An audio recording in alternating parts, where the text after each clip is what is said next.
Hi everyone, I am Harshita Bandaru. I've been a yoga practitioner for the last 6 years here at Navyoga with Naveen sir. It's been a great experience throughout all these years, learning a lot more about yoga and its practice here with sir. So today I'm here to know more about sir's personal experience and what brought him today where he is today. Yeah, it's a great pleasure, Harshita, to have this conversation with you. I remember when you came to at 5:30 morning class with your parents, where you were dragged into the class, where your mother especially wanting you to start the practice. And I'm happy you've completed your graduation and then junior yoga teacher training, then yoga teacher training. I recollect the days where you used to take classes independently, driving morning 4:30, 5 o'clock, coming to the studios. I'm heartfully so thank to you for coming and wanting to have this conversation. It's always great to connect back with the old students and teachers like you. I'm so happy to have this conversation. It's always pleasure being back in the studio, sir. Yeah. Okay, let us just dive into the questions. So, what initially drew you to yoga and how your practice has evolved over the years? As I know, it's been more than 10 years at this point that you had been into the yoga path. Yeah, I think I've started my yoga practice way back in 2010. It all started basically, I was working in the IT industry. So I used to support my clients from different time zones, right? Around 6 time zones I used to work with. So every client need is immediate. There is nothing like you have a time. Every day used to be a very firefighting. For example, I used to have a client in US and in Malaysia and then Dublin and then Australia. So for Malaysia time zone, they are ahead of us 2.5 hours. So by the time it was morning 7, they used to come to the office already have their own set of requirements. And when it comes to the US client, it is completely day long in the evening. So even 11 p.m., 12 p.m., midnight, they used to be active and they're working. So having these time zones, going through multiple, work-related things, then obviously my health had a toll. So then I was going through multiple options of wanting to recover from that, and eventually went to many sources, but then nothing was a permanent solution. So I apparently landed up into wanting to practice, basically having this conversation with my ex-colleague. His name is Mr. Prashant Raman.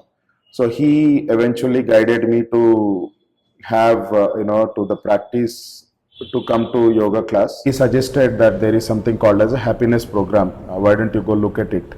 That's the spark in my mind. I think I want to come out of all these problems through the practice of yoga and meditation, remembering my childhood days where we used to practice it in the Gurukul. So that's the step where I started researching and then kind of went to this program and started meditating. So those were the footprints of my yoga practice today. Great. Yeah. And can you share any pivotal moment in your yoga journey that has deepened your practice over the years? Well, I think that was my first meditation. So I always talk about this workshop that I attended initially.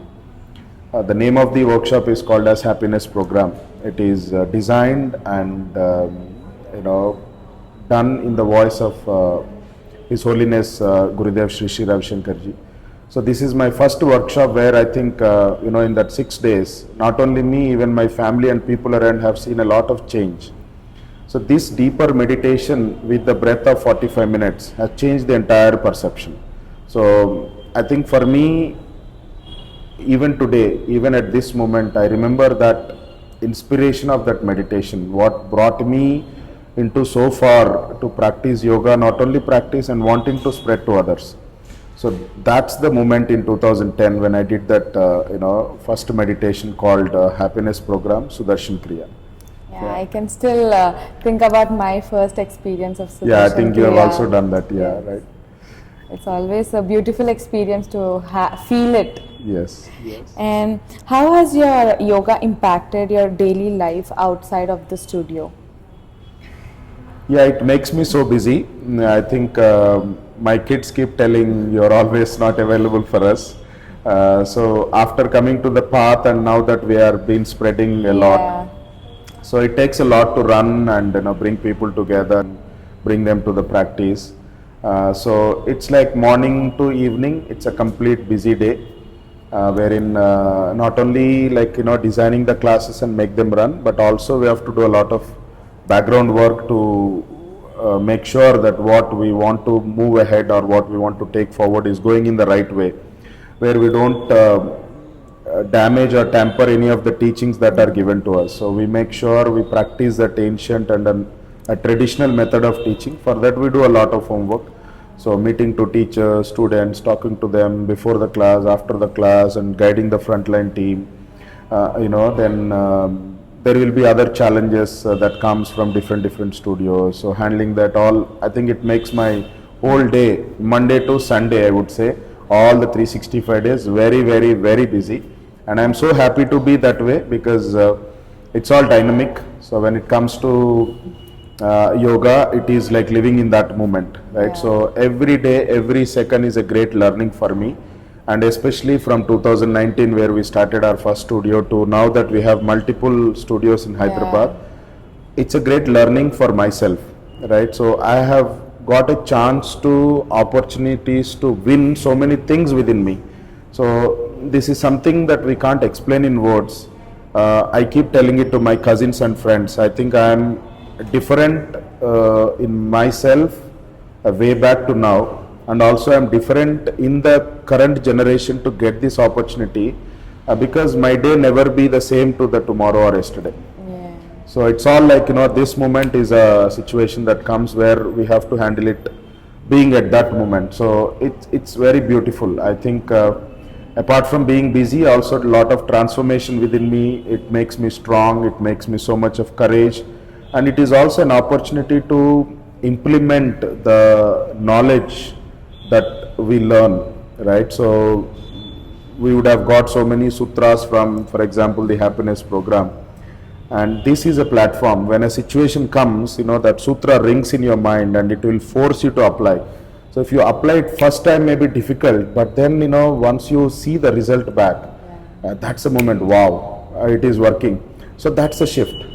So for me, I think that shift has been happening and it will continue to happen, and I'm really grateful for having that day so busy every day. Yeah, giving Yeah. attention of the detail of attention to all the studios that you're running now in Hyderabad keeps you busy all the Yes, time. yes. Did you Yeah. lose count of the studios that we have already?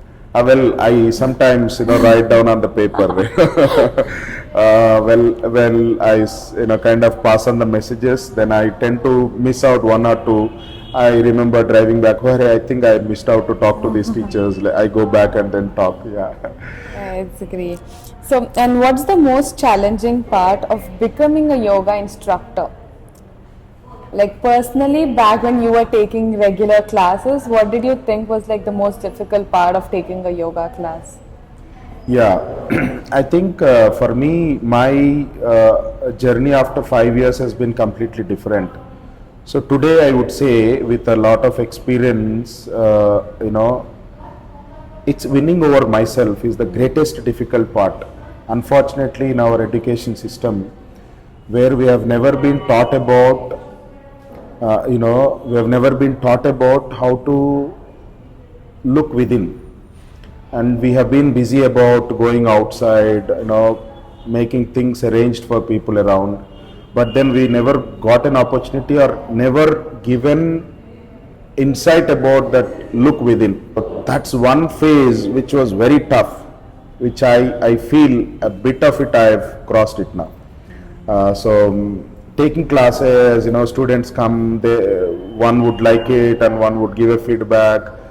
I've seen many of them getting transformed, and many of our students talk about their health transformation, their emotional transformation. There is a lot of feedback, Yeah. but then a teacher learns greatly, right? Because being that side is different and being this side is different. I think winning over that within is one of my greatest journey that I went through. So I'm actually happy and grateful for that opportunity. Yeah, I think Yeah. it's a great learning to master that art because sometimes your mind wants to do something and your heart says a different thing. Ensuring your mind wins over your heart is a difficult task. Do you believe in it, sir? Absolutely, there are different energies. Like we talk, when we have this yoga teacher training, we Yeah. talk about chakras and the positive and negative energies, Durga Shakti, Kali Shakti. Energy is the same, when it is into the positive direction a different way, when it is into the negative direction different way. It is the mind which drives. So mind, when we drive that mind inclined towards the power, then we are seeing a different vision altogether. If the mind becomes weak and if it get caught up into the negative emotions like fear, jealousy, anger, then the journey becomes different. So I think for me, the entire practice of yoga is to drive your mind from this negativity to positivity. So how do we, if that gush comes, how do you be aware of one? Second, how do you work within yourself to achieve that particular, I don't know if I can say this, but I would want to transparently talk and tell you openly that I used to be a very younger person. And back in 15 years, what I am talking today would have been different. My messages used to be like, if I wanted to talk to one person, probably around 50 people are hearing that message. So today, if I want to talk to 10 people, probably not even one person hears. It is all about sending that vibe rather than Yeah. talking. So that's the great shift. That kind of driving that mind power in towards the positivity when it comes. So that's where the guru comes into picture, and I must thank Gurudev Sri Ravi Shankar ji heartfully. I don't know why I stepped into that program, happiness program, and did Sudarshan Kriya. Also got into many other meditative techniques, and there is one technique especially I think everyone must explore and look at that program called as Sahas Samadhi meditation, in which you are taught, in which you are guided, in which you are driven to break these patterns when the mind becomes weak. So that's one technique I keep applying whenever I get that gush within me. So I know how to break it, and that technique which I have learned 10 years back, it triggers me even today. I hear that guru's voice saying that, okay, this is the pattern, you break it now. So the moment I break it, and the next second I am different. So I keep practicing it almost every second.